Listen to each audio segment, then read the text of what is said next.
Our MC wanted to reach the peak of martial arts, but he already knew that it was a position he could never achieve, no matter how much he tried. However, he was desperate to achieve his goal, and because of this, he decided to follow a legend that was passed down through generations. Apparently, there was a golden fruit located within a sanctuary that was guarded by a dragon. This is a fruit that is said to grant immortality, and after a hard, long-fought battle against the dragon, our MC reached the golden fruit.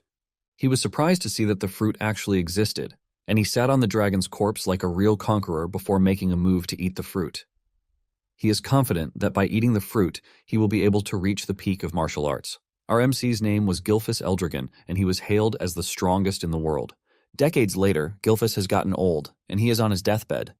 He is surrounded by his family members, and sitting beside him is his eldest son, Gilliam. Gilfus notices that his son looks sad, and he urges him to be good, saying his time has come.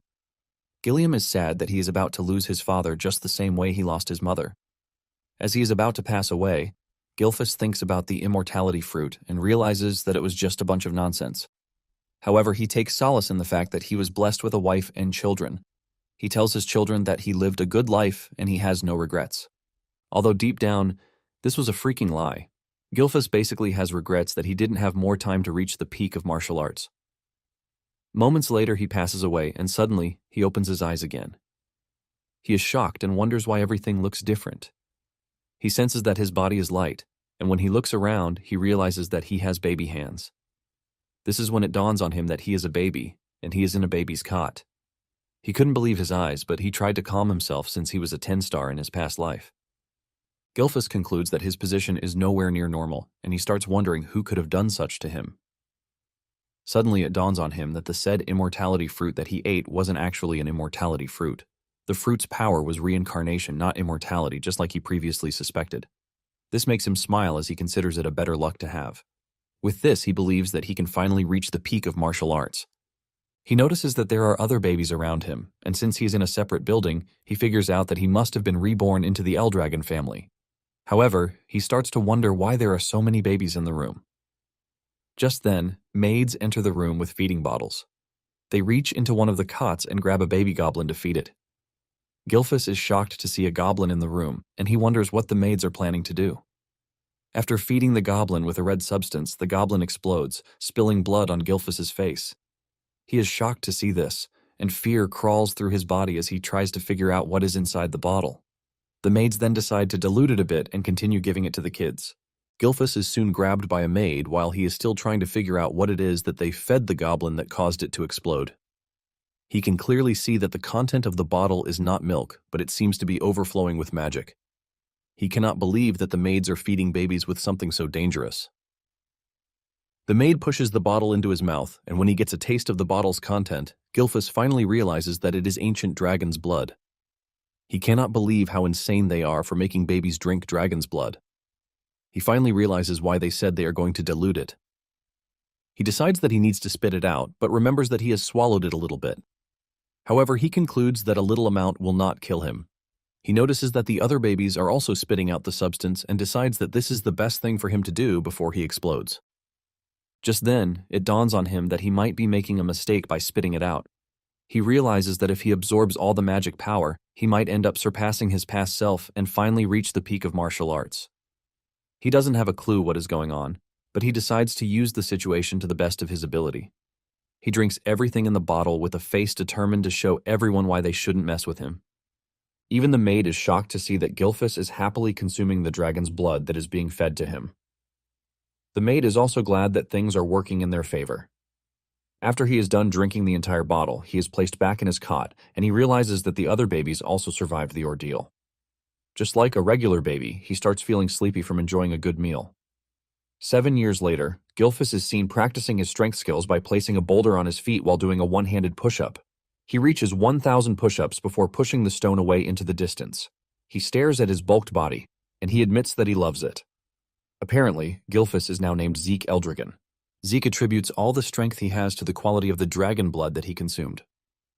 The dragon's blood seemed to hold a vast amount of power, and even the babies who ingested just a little gained bodies, which are far stronger than those of regular humans. Thanks to the divine dragon's true source power that he had already absorbed in his past life, Zeke was able to take in every drop of the ancient dragon's unique power. Zeke was able to go through a transformation that left him himself shocked. However, Zeke notices that he is still a one-star warrior, leaving him disappointed since he is supposed to be at least 4 stars. Basically, a star is one's true source of power, which is compressed to its very limit. One envisions their body as a universe and lets the stars move within. It turns out that the difficulty increases with each star because the more stars, the greater the strength. And Zeke, in his past life, managed to reach the rank of 10 stars, which made him the only person in the world to ever do so. It has now been 7 years since Zeke was born as the son of the current head of the Eldragon family, but he is an illegitimate child. His mother had already died, and his father never once showed his face. Zeke cannot believe that he has a piece of trash as his father. Apparently, he reincarnated a millennium later, where the world has become a place for the weak to die at the hands of the strong. There is also a strange ritual known as the Dragon's Trial. Only babies who survive drinking the blood are supposed to be trained as Eldragon warriors, but Zeke has not received a single training from anybody. He tries asking the maid some questions, but the maid simply answers that she is not at liberty to say it. Zeke vents out to the maid, reminding her that those who pass the trial are supposed to get combat training, but he is surrounded by only maids and not a single instructor in sight. The maid acts like a doll as she asks Zeke if there is anything he requires, but he says no. Actually, Zeke can handle himself since he is currently focused on building his body more than getting combat training. Zeke then asks the maid if she can give him information about the other children in the main family, but the maid gives him the same reply, which is that she is not at liberty to say. Zeke tries to twist his way around to get an answer, but the maid maintains her answer. Zeke is pissed as he wonders if this is the only thing the maid can say. Zeke then asks the maid if he is at the house to be mistreated, but the maid debunks this, saying they have been ordered to tend to his personal needs. Zeke notices that the maid is a 3-star fighter, and for combat training, she would help him. Since the maid is not being helpful, Zeke decides that it is time for him to head into the forest.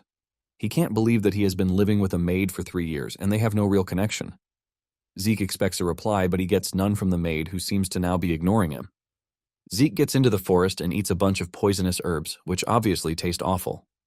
However, he doesn't care as he considers it a part of his training. Suddenly, he notices that there is a faint trail following him. He wonders why someone would be trailing him and would not show up to say something. He ignores whoever it might be and focuses on what is coming in front of him. Suddenly, he notices an angry boar in front of him. It dawns on him that the black mist coming from the person trailing him didn't exist in his past life, leaving him to wonder what it is exactly. Nonetheless, Zeke shows himself to the boar, and just as the name implies, it charges toward Zeke. Zeke grins when he realizes that he has the boar's attention. Zeke takes the perfect stance to easily dodge the boar, and once the boar is right in the open, Zeke lands a punch to its gut. This leaves a terrifying impact that smashes the boar's insides and one-shots it. Zeke is impressed that just a light tap from him, who is a 1-star, was able to take the boar out. Zeke then concludes that the quality of the star is what matters, not the quantity. Zeke grabs the boar and puts it on his shoulder as he heads back home. Zeke talks about how he is already tired of staying alone and he thinks of going on an adventure. However, he realizes that the sea will be the only place he can go, even if he wants to go anywhere. Meanwhile, the strange dude who was trailing Zeke is shocked that he was able to take out a boar with just a single punch without ever receiving an ounce of combat training. In addition to this, he can't believe that Zeke actually noticed that he was hiding. He basically concludes that Zeke is not a normal kid. Since his mother died very young and his father had no interest in him, he concludes that there is no way Zeke could have received a proper education. However, he isn't allowed to run away since he is the child of the family head, and because of this, he has been kept under surveillance. The strange dude realizes that things are getting very interesting at every turn. Zeke returns home and notices that there are visitors at the house. He can sense the strength of these visitors, and he wonders what it is that they want from him. He walks to the door to eavesdrop on their conversation, and from what he can sense, there is no killing intent from them. He then finally opens the door to see some men in the room, and he asks them why they have come. He notices that the men have the Eldragon emblem on their clothes. This gets him even more curious, and he wonders what the men want from him. Just then, the men tell him that they have come to take him because he needs to undergo an examination.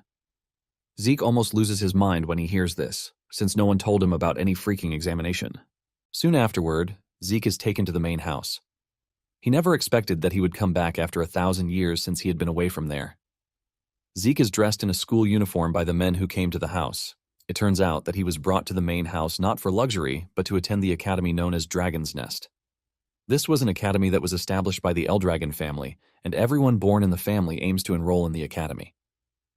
Apparently, they all receive education when they turn 7 years old, and today was the entrance examination. But Zeke didn't receive any education in the first place. However, Zeke has no choice but to take the exam since it is mandatory, which is why he was brought all the way from where he is staying in the woods. Zeke is frustrated by everything, and this causes him to bow his head in pain. While the other students walk past him, one of them with blue hair, Langus approaches him. Langus is from the Old Scale village, and he asks Zeke if he is fine or if he is in some sort of trouble. Zeke turns around to look at him, and he rudely asks him what he wants. Langus appears to be a timid person, as he tells Zeke that he was only trying to help since he looks like he is troubled. Zeke is shocked by Langus's approach. He can sense that he is the shy type, but he notices that he has some power running through him. Zeke gets on his feet and apologizes for being rude. He then introduces himself, and he tells Langus that he is only confused as to what the family heads are planning to make them do. Langus then replies that the exam content doesn't change from year to year. However, Zeke clears the air, telling Langus that he actually does not know what the exam is all about.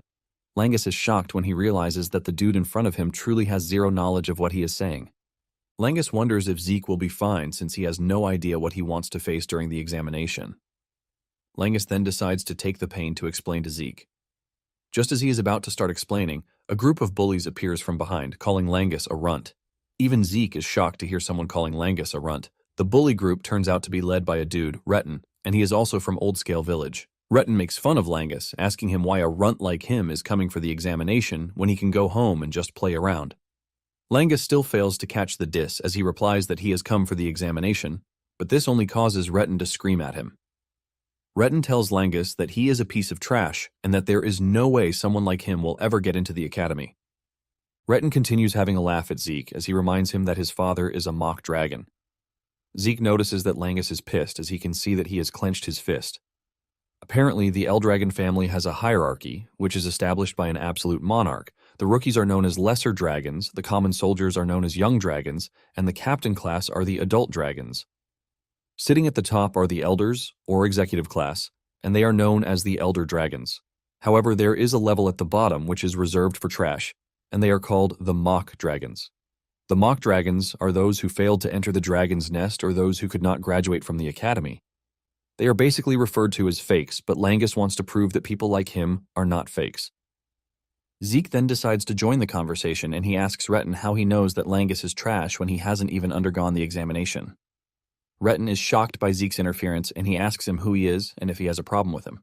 Zeke replies that he is cool, but he just wants to know why Retin thinks it is impossible for Langus to enter the academy. Retin then replies that people like Langus are weaklings. Zeke is shocked to hear this, and he simply tells Retin that Langus is stronger than him and his gang of trash. This pisses Retin off as he asks Zeke if he is implying that they are beneath someone like Langus. Before the entire thing can blow up, an examiner shows up to tell the students that the entrance examination is about to begin. He tells the applicants that they are required to pick a number tag after registering. Retin stares at Zeke with so much disgust, promising that he is going to remember his face.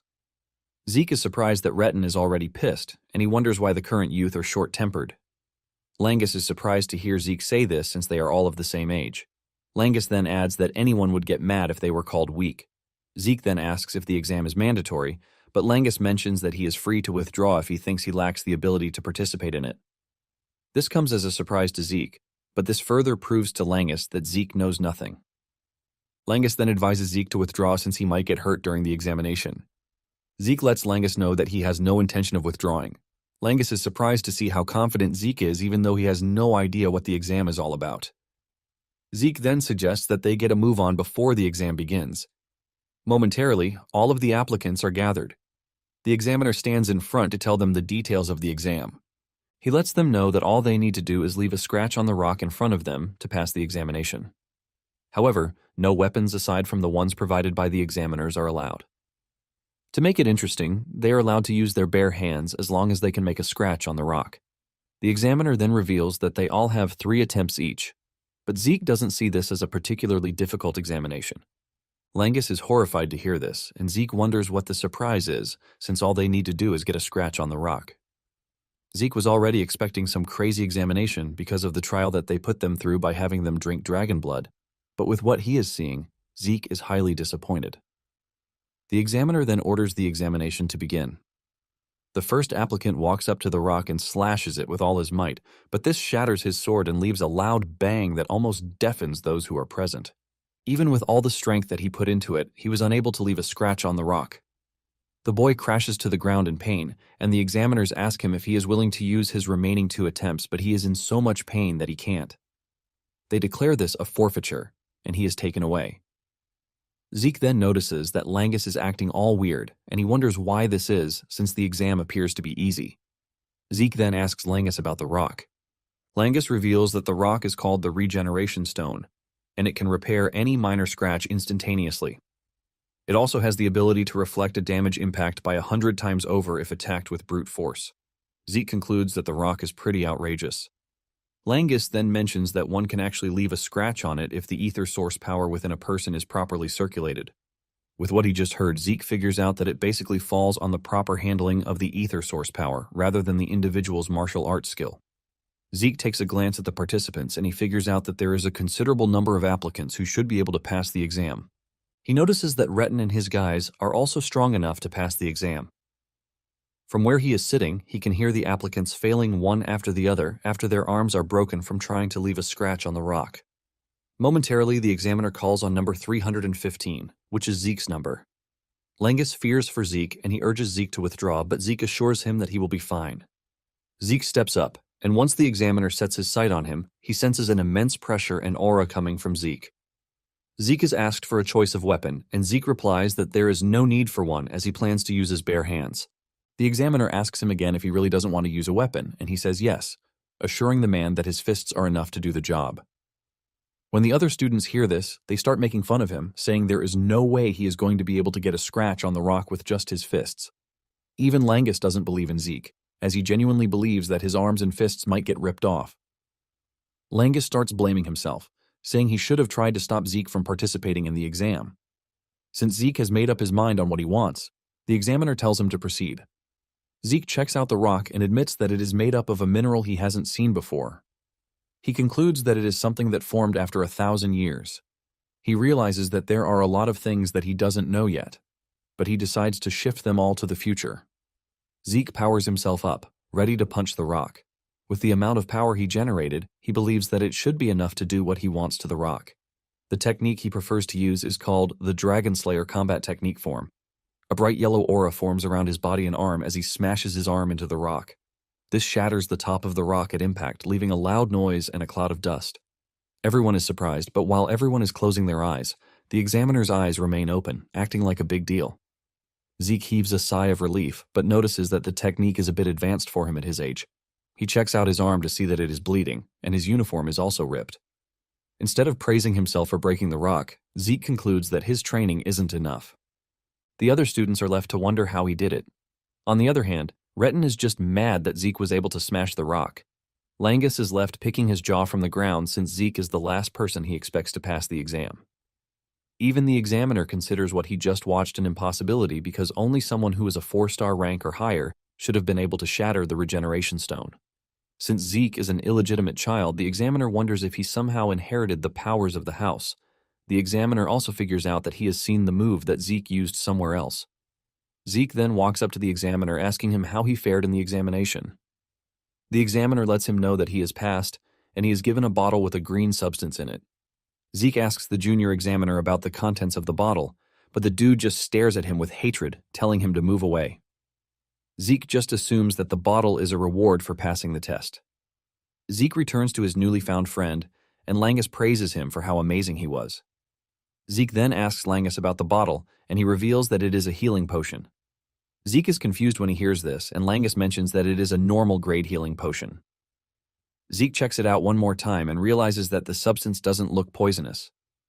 He starts wondering if the said healing potion might actually be an elixir. Apparently, an elixir is a potion that is made from very rare materials, and it is combined with herbs that grow only in secret realms. In addition to this, pure elixir cores from divine and phantom beasts are added. Drinking the elixir basically heals old and recent wounds instantly, while also boosting one's ether. However, refining the elixir is very difficult since its ingredients are very difficult to find. This is why it rarely appears on the market. Zeke then consumes the healing potion, and just as expected, his torn arms heal back up. Zeke is blown away and realizes that the healing potion is really an elixir. Langus then says he has no idea what an elixir is, but the Eldragon healing potions are much better than the ones obtained from stores. Langus considers this a normal thing, while Zeke is entirely blown away, since all of his injuries healed instantly. However, he notices that there is no ether surge like when he takes an elixir. Langus then tells Zeke that he is quite impressive, but Zeke doesn't believe this. Zeke checks out the bottle and realizes that it is basically what human knowledge has been able to create for over a millennium. Langus then reminds Zeke that he is pretty strong, and Zeke replies that he aims to be the strongest, so he is not surprised. Retin and his gang of bullies soon step forward to take their test, and they all pass. Zeke is not surprised by this, as he already knows that they are going to pass. Finally, applicant 414 is called, and this turns out to be Langus. As he walks down the stairs, Zeke notices that Langus is nervous, and he urges him to pull himself together, assuring him that he is going to be fine. Langus basically turns around, telling Zeke to stop raising the bar so high. When Langus reaches the test site, he picks up a sword, leaving Zeke to wonder what the dude is actually doing. Langus takes a deep breath and launches his sword strike at the rock. However, he fails to leave a scratch, and he even falls down in the process. As usual, the examiner lets him know that he has 2 more trials. Langus then gets back on his feet to try again, but the result remains the same. He falls to the ground in tears, wondering if he is about to fail just like his bullies told him he would. Just as expected, Retin and the others are already laughing at him, saying the child of the half-dragon will always be half-dragon. They urge him to give up while reminding Zeke that he earlier said that someone as weak as Langus is stronger than they. The examiner then tells Langus that he has just 1 more try. They ask him if he wants to try again, and Langus starts to stutter as he falls into a state of total darkness. Just then, Zeke's voice appears from the darkness, asking him what he is doing. Langus turns around in confusion, and Zeke suggests that he use a spear instead of a sword. Langus is still confused by this, and Zeke says he means what he said. Zeke berates Langus for using a weapon that doesn't suit him. Zeke assures him that no matter how many times he tries, he won't be able to make a dent in the rock using a sword. Retin and his friends start laughing at Zeke again, saying Langus was taught to use a sword from when he was a kid, and he never took spear lessons. At the same time, they believe that Langus will still remain his pathetic self, even if he switches weapons. Zeke then asks the examiner if they are allowed to change weapons mid-test. The examiner assures Zeke that there is no problem in doing this. Zeke smiles at Langus, telling him that he is free to go ahead and use a spear. Zeke stands as a proper motivational speaker, asking Langus if he is ready to leave like a loser, but Langus says no. Langus then gets back on his feet as he tells Zeke that he will take his suggestion and try using a spear. Apparently, Langus's father wasn't allowed to enter the dragon's nest, and he was always at the receiving end of mockery.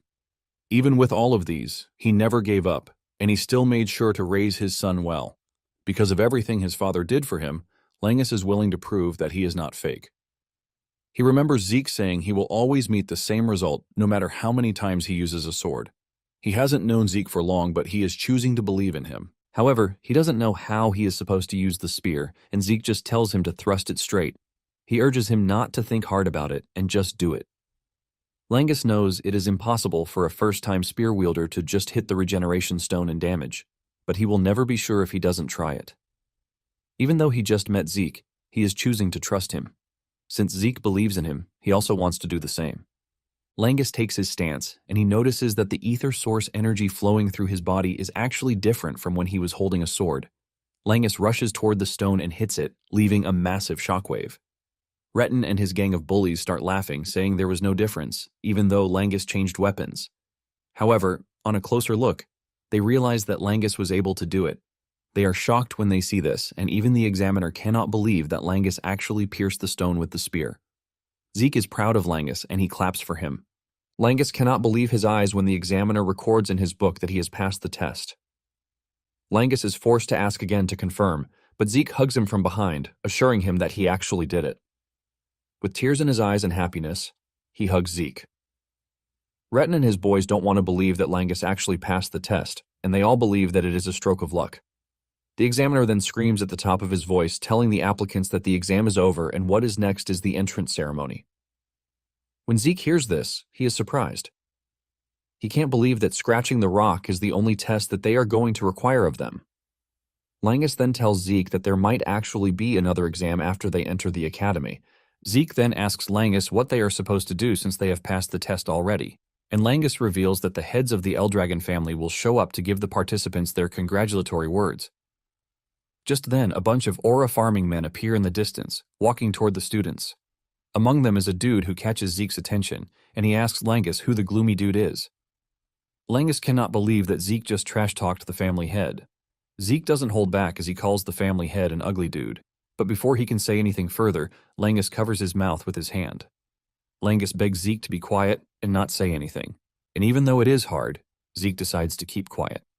Zeke stares at the men, who are considered to be the Eldragon's forces. He is impressed because there are a couple of decent dudes since they are mostly 6 stars. However, the head of the family, Balza Eldragon, is an 8-star warrior, which makes him a big deal. Back in his time, there were just a few 8 stars in the world, and Zeke wonders just how many will be left. Zeke then tells Langus how he feels. He lets him know that he doesn't like Balza. He doesn't even care if the man is his father or not. Just then, Balza steps forward with an overwhelming aura to address the students. He only says a few words to the students, and this is him telling them to become the flesh and blood of the Eldragon. However, these words carry a crushing weight alongside his aura as all of the students except Zeke start to tremble. Even Langus complains of how hard it is for him to breathe, but Zeke feels nothing from Balza's presence. All he can feel toward Balza is pure hatred, even though he doesn't know why. After he is done addressing the student, Balza turns around to leave. Another elder then takes the reins, telling the students that the head of the house is expecting great things from them. This person catches Zeke's attention too, and he starts to wonder who the blonde-haired elder is. Zeke figures out that Balza's departure has reduced the tension on the students a bit, but they all remain composed from the aftermath of Balza's presence. The examiner then steps forward to reveal that they are going to announce the dormitory assignments. Zeke is shocked to hear this, as he thought they would all be going to the same place. Langus then decides to explain to him since he knows nothing. He tells him that the academy has 4 dorms. The students are assigned to one of the 4 dorms, which are the East, West, North, and South dorms. Momentarily, Zeke hears his name and he stands up to leave. He tells his new friend to take care of himself, and the two exchange pleasantries before he leaves. Zeke has been assigned to the Academy's East dorm, and he is surprised to see how much things have changed in over 1,000 years. He follows the directions written in the note in his hand to navigate his way to his room. He is worried that his roommate will be mad that he is coming in late, and this all happened because he got lost. He finally makes it to the door, and with all enthusiasm, he opens the door to announce his arrival and greet his new roommate. However, the enthusiasm and excitement die off when he sees who his roommate is. Zeke cannot believe that his roommate is none other than Langus, and when he sees the boy, he just assumes that he has an unexplainable connection with him. Langus smiles while agreeing with him and also mentioning the fact that he was already feeling lonely. Zeke then asks Langus if there is no plan for the day, and he says there is none. Since their training session will start the next day, they have been instructed to rest. Zeke has no idea of this since he was not paying attention during the entire orientation session. He looks bright while admitting this, but Langus doesn't think it's something that he should be proud of. Langus decides to move past the entire scolding session and suggests that they get some sleep since they will be training the next day. Apparently, Zeke was initially planning to ditch the school and just go on an adventure, but the new things that he saw since he arrived at the school interested him. He has decided to stick with the house just a little bit if this will help him to learn more about the world after a millennium. A month later, the kids are undergoing intensive training under their tutor. They are being taught how to master the dragon's breath, which was made by the 15th head of House Eldragon. The tutor tells them that they need to master the technique so that they can use it in any situation. The tutor moves around, keeping an eye on the kids. He notices that some of them have mastered it, and one of them is Laika, the head of the house's daughter. Apparently, she is already skilled enough to be classified as a 2nd star. However, he is more interested in Zeke. While everyone else is struggling, Zeke is carrying a boulder on his head while holding 2 dumbbells that have small boulders on them too. The tutor starts to draw closer to the fact that Zeke inherited the head's power. However, he wonders how he is able to master everything since he had no teacher who could have put him through. The teacher can only wonder, but couldn't come to a conclusion. On the other hand, Zeke is thinking about how the breathing technique, the Dragon King's breath that he invented, has been modified and passed down as Dragon's breath. Apparently, breathing techniques are ways to draw ether from the air into one's body and pass it around, which ultimately helps to enhance the ether. However, the optimal level depends on the user's skill and creativity. This is the reason each noble house refines its own style and keeps the finished technique secure. Zeke admits that the technique is safe and easy to learn, but he believes that it is utterly useless if he can only use it when he is standing still. Basically, his original technique allows him to use ether while moving around. The effects of the technique are huge, but only a few inherited it because of how difficult it is. Zeke simplified it back then so that anyone could use it in order to make the clan stronger, but he never thought it would evolve and be around for 1,000 more years. Zeke is impressed by this, and he believes that there might have been other martial arts techniques that have changed over time too. After the training session, the kids head to the dining hall to eat. While everyone is struggling to eat due to tiredness, Zeke is munching on his food without a care in the world. He notices that Langus is looking drained, and he urges him to eat his food because he won't be able to move optimally if he runs out of energy. Langus is forced to ask Zeke how he is so full of energy when everyone else is drained. Zeke disses Langus, telling him that he is just a weakling. He urges him to eat more and train harder. While lecturing Langus, Zeke notices that some of the kids who are well-trained are actually eating their food. Just then, Zeke is approached by Laika, and because Zeke doesn't know her, he straight up asks her who she is. Langus almost chokes on his food when he hears this, and he quickly moves to Zeke to whisper in his ear. He tells him that Laika is the head's daughter, but Zeke innocently tells Langus that he had no idea. Langus is almost dying from pressure as he tells Zeke that they are not even supposed to be talking to Laika. Zeke just stares at him like a fool, while telling him that he is also the head's son, even though he is an illegitimate child. Langus and Laika are both shocked when they hear this, and Laika asks him if he is telling the truth. Zeke calmly replies that he has no reason to lie. Laika then asks him how he was able to get strong enough to smash a regeneration stone with his bare hands. Laika is genuinely interested, but Zeke just replies that he was able to do it because he is just a cool dude. Zeke notices that Langus is totally out of his zone, and he calls him back out of it, telling him to eat his food. Laika then moves closer to Zeke, asking him if he would like to join her. Zeke is confused by what she means, and Laika says it plainly, urging Zeke to become her subordinate. Laika tells Zeke that she is going to become his backer since he is an illegitimate child, and he would obviously want allies. Laika wants Zeke to assist her in becoming the next head using his power, and she promises to reward him generously when she becomes head of the family. She sweet-talks this, but Zeke calmly tells her that he is not interested in the offer. When Laika hears this, she assumes that Zeke is also aiming to become the head of the family, which is why he is rejecting the proposal. While she is busy spewing her trash, Zeke is observing her, and he sees that she is already on the verge of becoming 2 stars, and he considers it something impressive for her age. Zeke finally opens his mouth to tell the girl that she is free to do whatever she likes because he is not interested in anything that concerns the family. Laika is shocked to hear this, and she gets more persistent as she asks Zeke what he really wants. Zeke is pissed off, and he angrily stabs the table with his table knife while unleashing a scary amount of pressure from his body to tell Laika that he has no interest in serving anyone. Zeke says he wants to be alone because he is obviously the strongest. Laika can feel the pressure from Zeke, leaving her utterly shocked. She cannot believe that Zeke's aura is actually scaring her.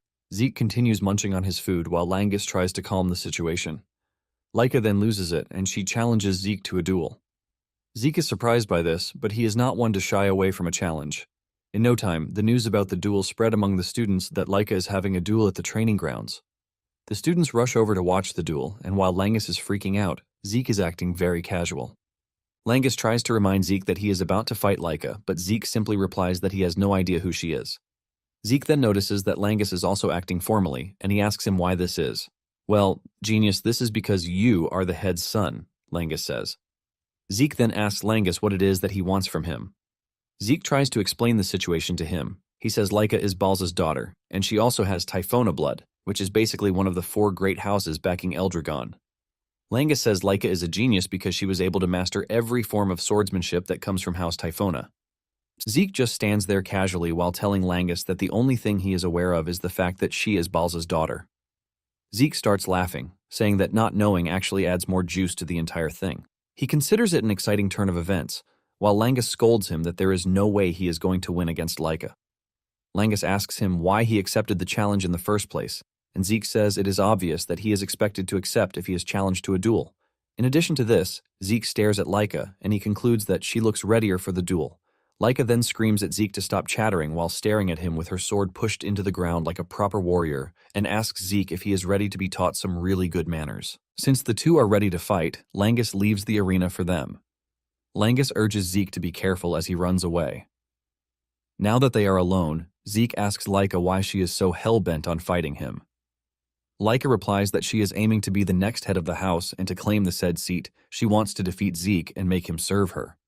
Zeke is shocked when he hears this, and he starts wondering what it is everything has to do with him. Laika is surprised that Zeke is acting all nonchalant, and she asks him if he doesn't know the truth about his family because he is an illegitimate child. Zeke is about to tell Laika that he knows when she cuts him off. Laika explains that, including Zeke, there are 5 heirs competing to be the next head. Zeke is the only one who doesn't carry blood from one of the 4 great houses of Eldragon. The key point is that whichever house produces the head, which means they are all striving to be the best in the academy. And to stand against her brothers, Laika says she needs more allies. The whole explanation leaves Zeke totally confused, but he manages to grasp the point of it.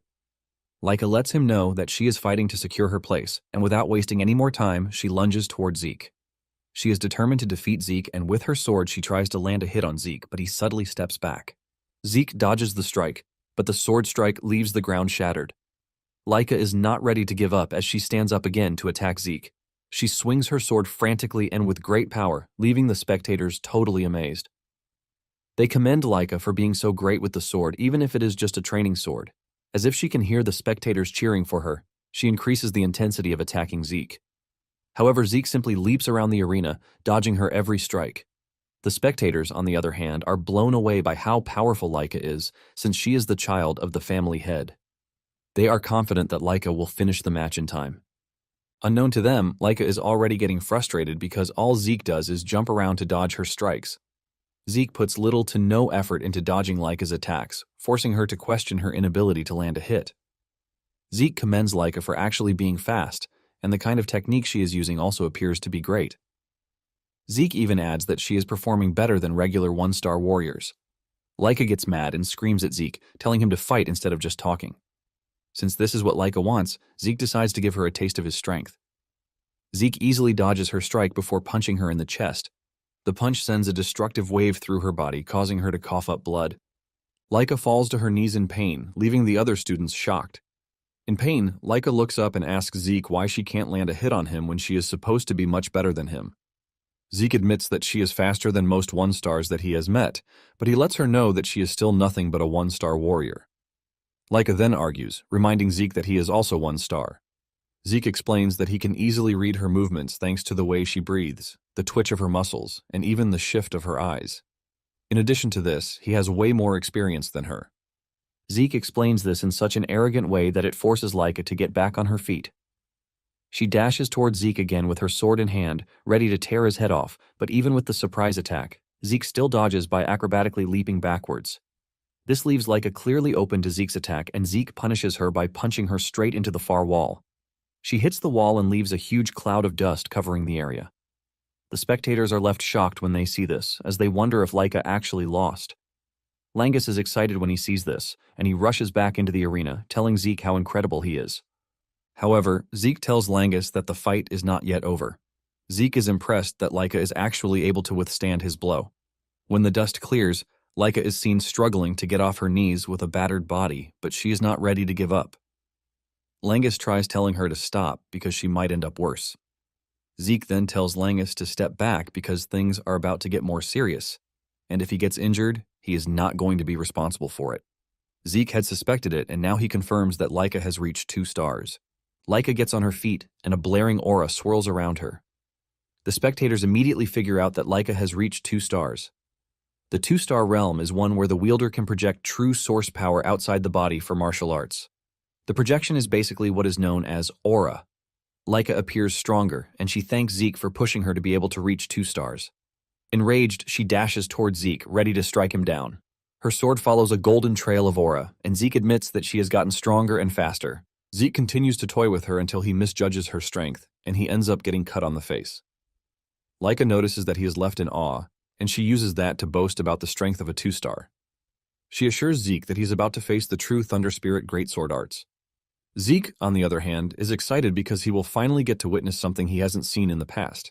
He is absolutely hyped to see what Laika has in store for him. Laika then activates her Thunder Light Flash technique that hits Zeke before he could even move, leaving him totally shocked and with questions of how Laika is able to wield lightning. Zeke admits that Laika is quite insane, but Laika doesn't see any form of regret coming from him because he is smiling. Laika angrily activates another technique, striking Zeke, leaving him to come to the conclusion that whatever Laika is doing is just too much for him.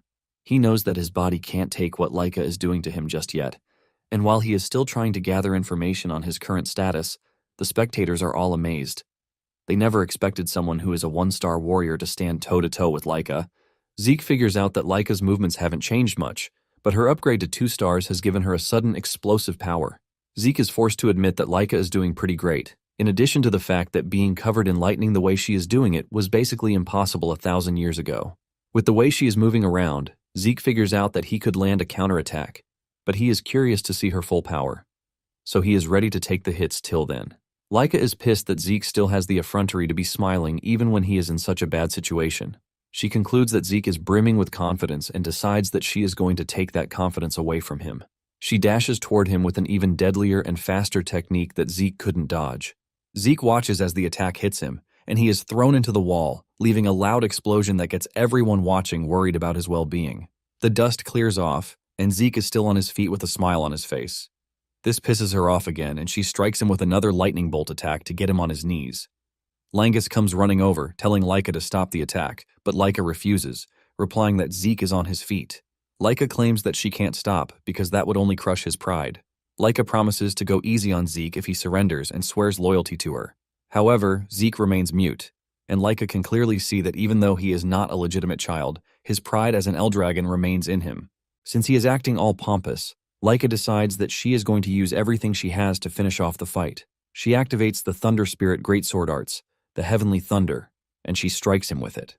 Zeke cannot move from where he is, and he is dealt the entire force of the strike. His body is hit with so much lightning that he screams out in pain. Once the attack is over, Zeke crashes to the shattered ground, unresponsive. Laika finally pushes her sword into the ground, believing that the match is over. To her greatest surprise, she hears Zeke's voice behind her, saying he finally understands how things work.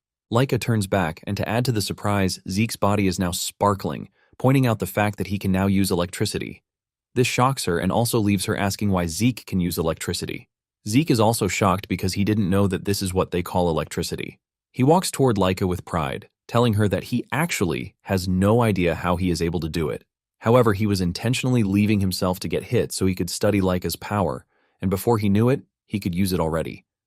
Even with his explanation, Laika is still ultimately confused because what Zeke says should be impossible. All Zeke knows is that as Laika was hitting him with her attacks, he was constantly using his Dragon King's breath, and the lightning energy ended up reacting to his King's breath. This eventually built up lightning inside him, and in no time he found himself controlling lightning. Zeke tells Laika that he might not know all the details, but he figures out that Laika has a rare body since the Greatsword art is a family technique. Zeke decides to assume that her entire clan has the same constitution as her, and he has also learned a great lesson that source power itself can be fused with lightning. Zeke then adds that it is all thanks to Laika that he has managed to become 2 stars. With this, Zeke confidently tells her that the fight isn't over yet. Laika angrily swings her sword at him, but Zeke only smiles and activates his lightning powers. Zeke then jumps so fast that he couldn't control his body. Since his source power has been infused with lightning's properties, his entire muscles and nerves are stimulated, giving him more strength. Zeke considers it a special trait, and concludes that he is going to get the hang of it in no time. Meanwhile, Lagnus can only watch from the sides as the two battle each other, and he is barely keeping up. Lagnus soon realizes that Zeke is already dodging Laika's strikes pretty effortlessly. Laika is frustrated about the whole thing, leaving her to ask Zeke if he is trying to mock her, but he says no, telling her that he actually sees her as a real threat. Laika swings her sword to a great distance just to try and catch him off guard, but he still dodges the strike, and he decides that it is time he finishes off the battle. Zeke mentions that to finish the battle, he is going to create a new technique, even though it's been a long time since he's done that. Laika is confused when Zeke says this, and Zeke lets her know that it is just as she heard it. He is going to create a new technique or a special form, to put it simply. This shocks Laika, leaving her to question if Zeke was trained in secret combat arts, but she can't fathom which house it is. Zeke notices that she is completely lost in her thoughts, and he uses the opportunity to charge toward her at great speed. Zeke hits her with his newest technique, the dragon-slaying arts, Tempest of Thunder.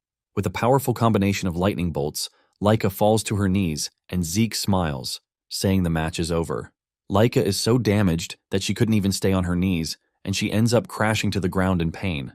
Laika crawls toward her sword because she cannot believe that she just lost, and she is aiming to surpass her brothers to become the next head of the house. While she is busy scolding herself, Zeke walks up to her, telling her that she was actually strong because she provided him with a really tough fight. Zeke mentions that he likes learning new things, and he doesn't consider the time of the battle a waste. With a smile on his face, he asks Laika if they will get another chance to duel again. In fact, he wants them to still engage in another duel in the future, but while saying this, Laika is just staring in horror and shock. A few hours later, Laika's father, Balza, is seen in a dungeon, wiping out monsters as if they were nothing. Just the first form of his dragon combat arts is enough to take out a whole horde of monsters without stress. He is doing his thing when a messenger enters the dungeon to tell him about the latest report concerning his daughter. He lets Balza know that his daughter, Laika, has advanced to 2-star, but Balza is not moved by this. The dude tries telling Balza that Laika's advancement is a really huge feat for her age because, as things stand, she might reach 5-star before she graduates. Balza then clears the air, saying talent is nothing unless it is put to use. He urges the dude to come back with more news when she has finally used her new power. Just then, the dude tells Balza that Laika just lost a fight, and Balza assumes that she fought a senior. However, the messenger tells him that the person who defeated Laika was his illegitimate son, Zeke. Balza remembers Zeke because of the woman who birthed him. Balza admits that Zeke's mother actually had talent, but he knows that his mother was long dead before he was born. This leaves him wondering how he was able to acquire the skills that he used in defeating a 2-star. The messenger then mentions that the beautiful thing about the entire thing is that Zeke got to 2-star on his own. He didn't have anyone mentoring him, but he kept pushing forward. Upon hearing this, Balza decides that it is time they begin the first trial. The dude is shocked to hear this, and he tries to remind Balza that it is too early, but Balza doesn't care. He says death comes to all equally, and only the strong are allowed to survive. Balza says anyone who is not able to survive the first trial is absolute trash and deserves no future. The officer has no choice but to follow his boss's order. Balza adds more shocking orders to what he is passing out by telling the officer to summon Freya. He is forced to ask again, and Balza confirms this, saying he wants Freya to be the one to oversee the trial, since Zeke happens to be an interesting kid. The officer acknowledges the order and walks away, but as he does, Balza finally shows his excitement to see what Zeke has in store for him. Later on, Zeke and the other students are in the training ground, following the teacher's instructions. However, Zeke is doing his own thing by carrying boulders 5 times his size. He is busy working on his breathing technique, while the other kids are practicing the dragon's breath. The breathing technique he is learning is considered simple to him, and he expects kids to be able to even learn it. Langus soon notices Zeke's difference in training regimen, and he asks him if he is not interested in training with them. Zeke says he doesn't understand where he is coming from, and Langus mentions the dragon combat arts training. Zeke then calmly replies that he has already learned it, shocking Langus. Langus argues with him because they just taught them moments ago, and there is no way he has already mastered it. Zeke then decides to give him some lessons about his ether flow and how imbalanced it is. Zeke drops the heavy boulder that he is carrying on his head and tells Langus to turn around. Langus does this, and Zeke hits him from behind, passing some really good ether energy into him. Zeke tells Langus that what he is feeling is the proper channeling route. Langus can immediately feel the difference, and he thanks Zeke for his help. This is when it finally dawns on Langus that Zeke actually mastered it, but Zeke is pissed that Langus even doubted him. Langus quickly clears the air, telling Zeke that he misunderstands him. Langus mentions that he has never been taught by anyone besides his father, which is why he has always had to push himself. However, Zeke is already strong enough to defeat Laika on his own. Langus assumes that the dragon combat arts are simple and boring for Zeke, but Zeke says this is not the case.